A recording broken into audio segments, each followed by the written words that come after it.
tenho por ela uma preferência. Só porque tenho por ela uma preferência. Só porque tenho por ela uma preferência. Minha do moinho.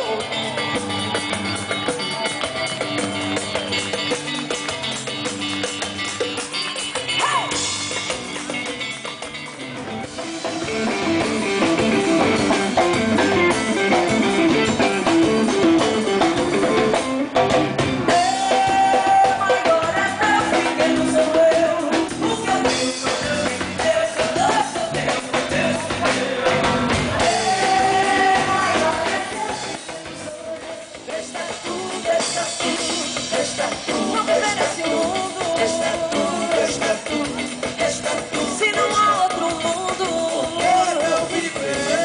não viver esse mundo. Você com essa mania sensual de sentir e me olhar.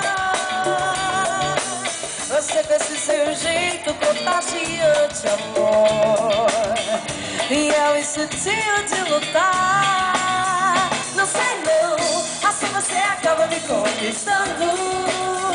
Não sei não, assim eu acabo me entregando. Na minha terra deixa a gente embora. Oi, todo mundo embora. Todo mundo pode. Quem não gosta de samba, bom sujeito não é. É ruim da cabeça ou doente do pé. Eu nasci com samba, no samba que criei. E do danado do samba, eu nunca me separei. Se a Nália não quiser ir, eu vou só. Mas eu vou. Se a Nália não quiser ir, eu vou só. Eu só sei a Nália, mas eu vou. Eu vou pra Maracangalha, eu vou. Ela quer rolar, na caminhada dela quer soltar. Ela gosta de samba, ela quer rolar. Vai usar, vai usar.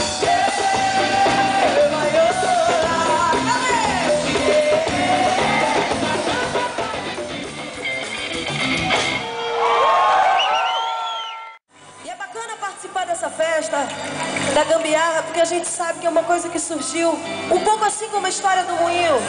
Surgiu como uma brincadeira de amigos, uma coisa despretensiosa, uma vontade de prestigiar a arte, os colegas da arte. E o moinho também surgiu dessa forma. A gente se juntou pra tocar, pra tomar uma cerveja, pra fazer um negócio de um som. E aí foi dando certo. Vinha gente que tinha energia parecida com a energia da gente, porque tudo na vida é energia. E a gente vai se conectando com as pessoas certas, nos lugares certos, e vai chegando aonde a gente tem que chegar, como a gente tem que chegar, e na hora que a gente tem que chegar.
Obrigada mesmo pelo convite, pra gente foi muito bom fazer parte dessa parte.